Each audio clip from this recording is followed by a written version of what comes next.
my name is Teresa. I'm a woman, wife, and mother, conquering chronic illness, and welcome to my channel.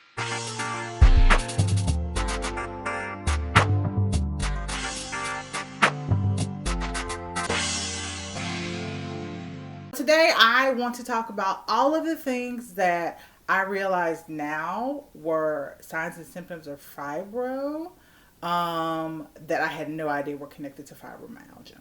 So I talked about, I think in my video specifically about fibromyalgia, that I feel like I fall into the category of people who gradually develop fibromyalgia because of backtrack. So there's two ways you get fibromyalgia. One, or schools of thoughts behind it anyway. One is you have a traumatic physical or emotional experience, and then your body overcompensates, your nervous system overcompensates, and so your nervous system is now more sensitive, right? The second school of thought is that constant and prolonged chronic stress that is never resolved will actually send your body into fibromyalgia. So I think, I could be wrong, but I think that I am in the second category of people who dealt with chronic stress for a prolonged period of time, never managed or dealt with it appropriately, or at least tried to ineffectively, and I developed fibromyalgia. Now, that's important because people in that second category will have symptoms over a period of time. And looking back, now I realize that I had a lot of those symptoms that because I had a lot of those symptoms, I didn't immediately think something was wrong when I had all of them at one time and it was more intense. So I'm going to go over those symptoms. Maybe it'll help you, maybe it'll be interesting, but here we go. First one is worsening anxiety. Talked about in my video anxiety. I have dealt with anxiety since adolescence. I noticed that my anxiety was, it has always been manageable.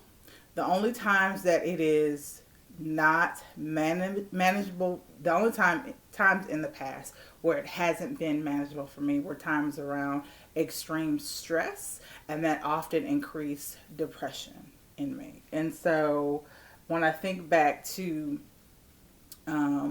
the 1, 2, 3 times where I feel like 4 times where I feel like I may have had been in a depressive episode, if a depressive episode in me looks the same as it did the last time I was in a depressive episode. If I look back at those times, all of those times were preceded by times where my anxiety was really worse. So for me, anxiety and depression kind of go hand in hand, and I think it's like that with a lot of people. Well, when fibromyalgia started to kick in end of 2019, 2020, and I started having periods where there was nothing really wrong, but I was having heightened anxiety. And I'll say there was nothing really wrong. We were in a global pandemic. My dad was sick. But in general, I felt like I was okay. Before, when I've dealt with anxiety, I definitely felt like the world was ending and I couldn't cope. I felt like I was coping really well, but me coping really well wasn't helping my anxiety at all, right? And so a part of that is just your body's part of anxiety is your body's nervous system response. It's as much biological as it is emotional. And I think part of the reason my anxiety was worsening was because my body was having a more heightened response to anxiety, which is part of fibromyalgia. That was a lot of talking, but hopefully that makes sense. Another thing that I noticed was I had worsening PMS symptoms. And for me personally, don't throw stones, I really did not notice PMS in my body in a really heightened way anyway, until probably 2019, 2018. I just chalked it up to I was getting older, right? Hormones changed, body changes. I'd had a kid. I was doing all the same things that I'd done before to take care of myself, but I noticed that PMS was longer, so that period of emotional and physical distress in the body before your period starts, um, instead of being like 2 or 3 days of I'm annoyed, bloated, and want to eat, it was like 7 days, right? Which is different for me, but I track my period, so like I could clock in and see what was going on. But I also noticed that I would have PMS symptoms through my period and even after my period. And so for me personally, don't throw stones.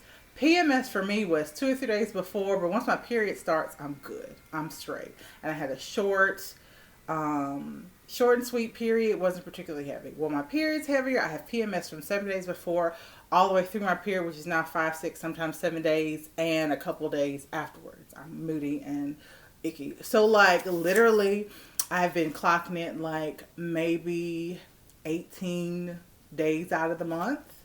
I'm like, this is yuck. So that is new for me, and that is not something that is uncommon for women with fibromyalgia. A lot of times women with fibromyalgia also report having horrible cramps. Thank God. I have some cramping. It is very mild. I had none before. So it has increased, but like, I could, like, being in a bad mood and having cramps, like, y'all lucky to be alive. So brain fog. Brain fog is amazingly common in fibromyalgia. Just this, like, it's hard getting the words. And I have been an avid reader since I started reading, really and truly. And so I have a vocabulary that I often cannot access. Like, even common words are hard for me to get to, which is really frustrating. It makes you feel really silly and dumb sometimes. But there's just general fog, like grogginess, sleepiness, but not actually being sleepy, brain just cloudy, like when you're waking up in the middle of the night to go to the bathroom, like that, but all day. I would get that all the time. And so I chalked it up to I am really busy. I am doing lots of things. But even with rest and even with vacationing or just having periods where you're not doing as much, it didn't go away. Like a certain clarity of mind, like a clearness, it's so frustrating. Just trying to shake the cobwebs out. Caffeine is about the only thing that works. And caffeine is something that is contraindicated for people with interstitiialcystitis, which is a bladder condition that I have. Made a video on that as well. But yeah, caffeine for me isn't a trigger, but it will worsen a flare or irritate my bladder if I am approaching a trigger. So it's something that I try not to have every day, but like when I get really foggy, like if there's something I have to do, like caffeine is about the only thing that'll help me get out of that. It's kind of frustrating, but it's one of those things that kind of is what it is. Pain in the joints. So I have noticed for probably the past, it's 2022 now, so 2018, 2017, probably 2018, maybe 2019. It's been a while. I feel like I feel like we were still living at our apartment, but when in the wintertime specifically, the joints in my hand, the joints in my feet literally are numb. Hold on. The joints in my hand, the joints in my feet are literally slightly swollen and stiff. They have been that way for a while. I just thought I was getting older. I honestly just thought like stiffness, like people are old. Like I'm 37 now, I think. I'll be 38 this year. That sounds right. So I'm 37 now. And at the time it started, I was 33, 34. Like, that doesn't make sense. Like, your hands, but they are to the point where I cannot I think I bought these mitts before I was diagnosed with fibromyalgia, but in the wintertime, if I'm doing Macy's hair or my hair, like I cannot style it when wet because the combination of cold and the dampness of wet hair will give me the claw hand. Like literally, I'll wake up and my hands will be like this, and I can't stretch out my fingers, and they throb. It's awful pain, and so I started like for the past couple of years, I have been taking Advil before I did our hair or blow drying our hair so I wouldn't have to do it wet, or turning the heat up really high. So and I'm looking back on it now and I'm just like, that's obviously not normal. Like I have these mitts that you stick in the microwave that heat up so I can put on my hands after I do hair. And it's just like, why? What part of your brain really made you think that at 30 something years old, like doing something like twisting wet hair would have your hands and the joints in your hands in utter pain? Also, there are certain shoes that I just can't wear. I can't wear those super flat, like slip-on shoes. Ugh. Like, talk about foot pain. So like I wear supportive shoes all the time. I haven't been able to wear heels in no lie, like 5 years. Like I just cannot put on a pair of heels. I wore some. So I have a acquaintance that I actually don't think I've ever met in person, but you can follow her on Instagram. Her name is her handle is Black Girl Real Pain. She has fibromyalgia, and she posts date night pics of her husband, her and her husband, and she had on heels for the first time in forever. She talked about how she pre-gamed by taking Advil and stuff. I've never related to something so much. Hi, Pumpkin! I have never related to something so much in my entire life. Me and my husband went on our anniversary date in December, and I also pre-gamed with Advil, and like literally though, like I put on my shoes too, and I had like the platform boot heel, so like it wasn't like a stiletto heel, but like, you know, like I took Advil and made sure that I took off my shoes anytime I sat down so that my feet wouldn't be throbbing at the end of the night. And those shoes are upstairs in my daughter's room. She was playing in them, and I let her have them. Mom's mom. Increasing stiffness and soreness and joint in my hands for sometimes no reason, and then increasing when I do specific things. And the last one, and this one I really did not realize was a part of fibromyalgia until like a couple of weeks ago. So we went on vacation last year in April. We went on vacation in April of 2021 to Arizona. It was a great time to be had. I did a lot of walking. It didn't hurt as much because it's a really dry heat, and so my joints didn't feel as bad, and so I was able to be active and actually enjoy it. It was great.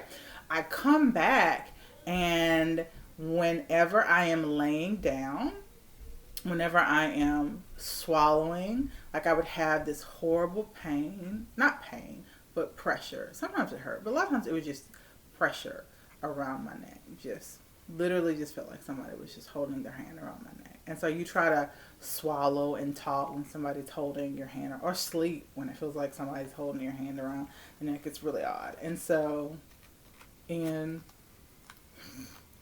probably September, October, I finally went to the doctor, and the doctor was like, I think it's acid reflux. And I was like, I don't think it is.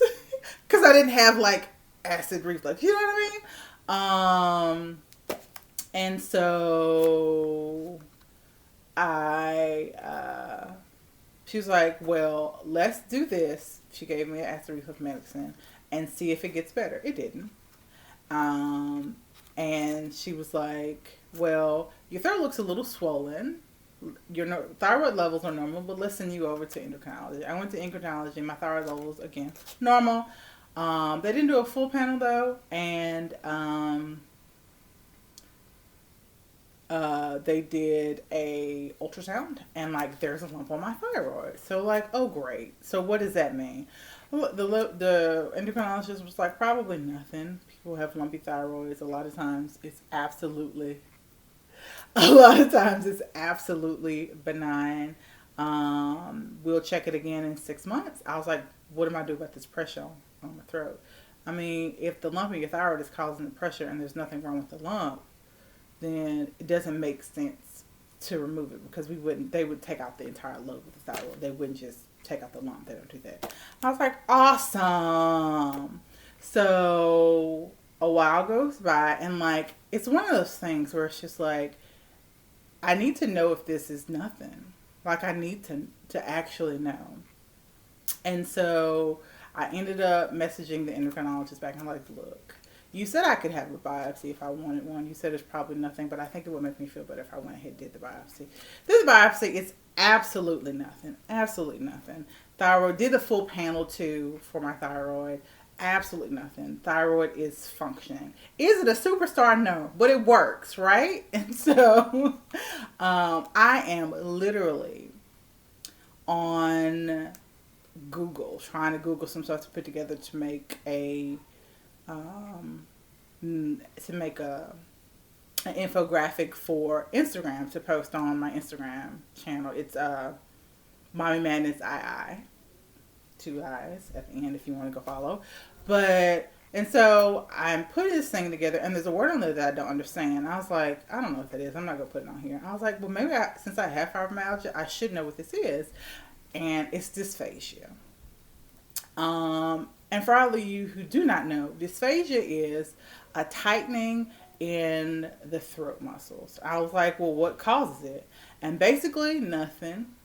Just general like tightness in this area, all the tightness that you have around your shoulders and your neck and the back of those pain points, all of that muscle tightness and strain like just pulls. And so you have tightness in your neck. Dysphagia, ladies and gentlemen, which is probably all that it was, because I have noticed that when I am not tight back here, which is the major pain points that are activated when I have most of my fibromyalgia pain, when those are activated, or when I take Advil and it relieves those pain, I have no pressure in my throat.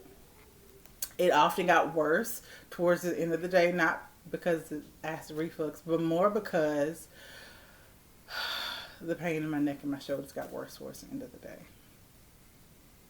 Dysphagia, ladies and gentlemen. So those are the things that I have learned over the course of the past year in dealing with fibromyalgia are actually directly linked to fibromyalgia and part of the cluster of symptoms that have to do with fibromyalgia. And some of those like could be absolutely anything, but together they make a really fun package, and I'm being sarcastic. Thank you so much for watching. I will see you in the comments and in the next video. God bless.